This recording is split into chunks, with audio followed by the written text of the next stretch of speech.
Green shade गोठा हा पारंपरिक पत्र्याचे किंवा सिमेंटचे जे पत्रे आपण लावतो त्यापेक्षा अधिक फायदेशीर ठरतो, कारण त्यामुळे तापमान नियंत्रित राहते, गोठ्यामध्ये थंडावा निर्माण होतो. त्यामुळे 5 ते 7 डिग्री सेल्सिअस तापमान कमी होते. जनावरांना उष्णतेचा ताण असतो तो कमी जाणवतो. जनावरांचे आरोग्य सुधारते. व्हेंटिलेशन जास्त होतं, जनावरांना ताजी हवा मिळते आणि जे काही संसर्गजन्य रोग असतात त्यावरती नियंत्रण राहते.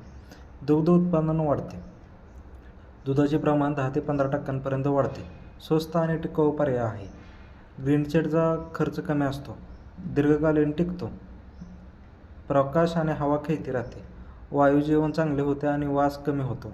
सेंद्रिय शेती आणि पर्यावरणपूरक व्यवसाय. प्लास्टिक किंवा सिमेंटच्या गोठ्यांपेक्षा ग्रीन शेड पर्यावरणपूरक आहे. हायड्रोपोनिक्स गवत उत्पादनासाठी, चारा साठवण आणि गोठ्यातील पर्यावरण सुधारण्यासाठी त्याचा चांगला उपयोग होतो. मोठ्या डेअरी फार्मसाठी उपयुक्त आहे, तसेच लहान दुग्ध व्यावसायिकांसाठी देखील फायदेशीर आहे. व्हिडिओ आवडला असल्यास लाईक, शेअर, सबस्क्राईब